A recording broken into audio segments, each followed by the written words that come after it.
had a fabulous conversation earlier from the early days when I remember F5 being down at Exodus here in Seattle making the big IP routers, and now you guys are all over the world. And so I kind of want to hear about how this company has scaled, and you've had from the last downturn to the new downturn, right? And now your guys are actually hiring. Yeah, exactly. So essentially we've expanded through our focus on enterprise customers. So in the dot-com bust, we were selling to dot-com smaller businesses. Since then, we've really expanded and focused on larger, banking companies, companies that just have much broader scale of networks. And what that did was really allow us to grow substantially from about 2002 up until about a year ago when things really leveled off. So during that time frame, we expanded. We got up to over 1,700 employees around the world.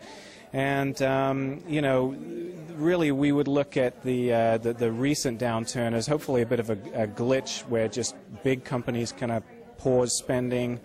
We had to do a little bit of a cutback there as well, just because, business dropped slightly. So we ended up having to do a small layoff in January, brought our headcount down to closer to 1,600. But since then, things have started to really stabilize, and now we're seeing that certain signs the business is picking up.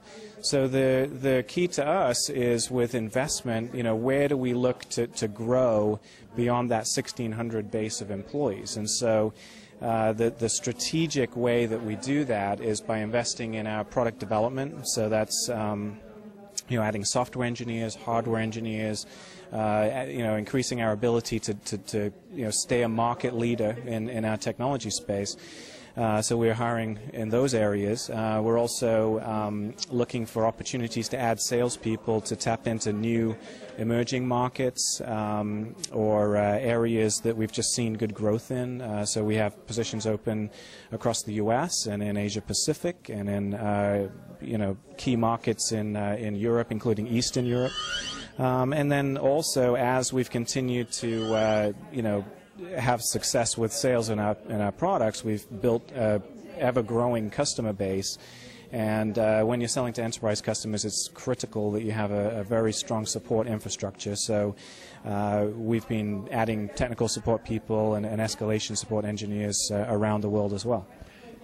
Now, I'm sure a lot of people are asking, like, what's the best way to get into F5, right? We heard in some sessions earlier, like, job boards aren't quite as valuable as what you might think, and a lot of people like to hide behind kind of the computer because they're depressed, right? Because it's a pain to job hunt. Right. But what do you? I mean, you handpick the people, right? Mm-hmm. What are some tips or tricks? How do people get into F5? Well, I wouldn't rule out job boards as being a one avenue. Really the key thing is to be focused and strategic about the types of positions that you're applying for. It never helps to just spam a company with applications for every different thing that you find on the web. If you really look closely at the requirements of a position, put together a targeted cover letter that talks a little bit about, what your background is and how it relates to that particular job.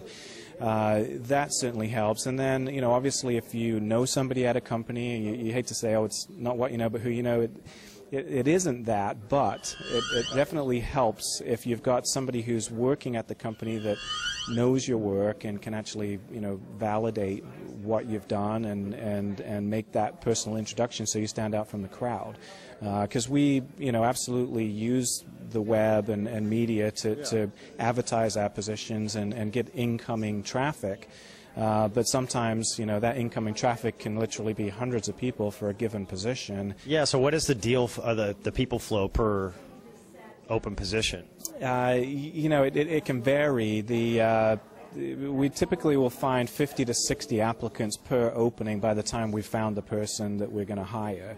And so the way that we handle that traffic of people is to really go through it in phases. So as we get incoming applicants, we'll review qualifications and try and come up with a group of people that we feel would be well qualified, and then we'll go through that group to get them through interviews.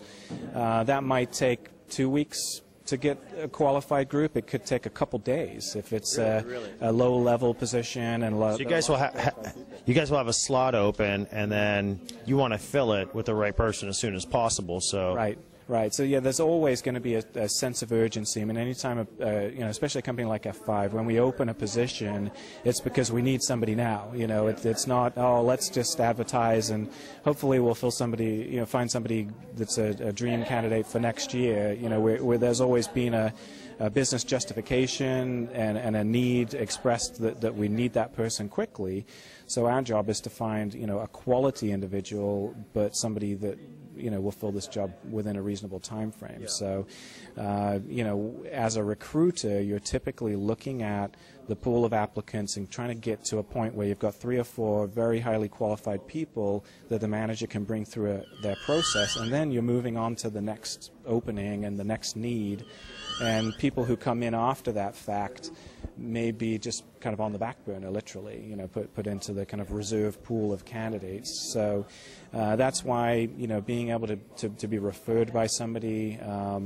Because on the referral side, I was looking at the WTIA is launching a new job board, and they also have connections in all kinds of different sub-events where I'm able to see a speaker from F5 and get wired up. Right. No, exactly. So, I mean, there are different avenues in terms of getting to know, who's working at a company in your particular skill set area and market space, and obviously the WTIA host multiple events that are great for that type of networking, and F5 will send hiring managers and representatives to those types of things that you can get to know them and be able to see the types of things we hire for, so you know what to be on the lookout for. What's we'll wrap up with just what are some simple things you really like or red flags that just get you every time? Because you see, it's like when I was screening companies pitching for money, you start to see a pattern, right? And you probably pick this stuff up right off the bat. So, yeah, I mean, you see the familiar faces. That's the one thing that just gets you every time, is where you see the same candidate applying for multiple jobs, and that they just don't get that.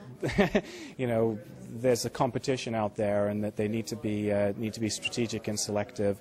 The other thing that you see, a lot of people get mixed feedback from consultants or events that they attend as to how they should put together their resume. And a lot of times we'll see people who decide not to do a chronological resume where they actually spell out the companies that they worked at and what they did in each role and during the time frame. Instead, they'll just kind of have a splattering of different acronyms and things like that, and then just list companies at the bottom with no detail as to what they did. And that really puts somebody at a disadvantage as an applicant, because when you're a recruiter reviewing credentials and qualifications for a position, you need to know that somebody's actually performed the type of work, and whether it was recent or ancient history in their background as to whether they're well qualified. So when somebody does that, you kind of tend to take the assumption that they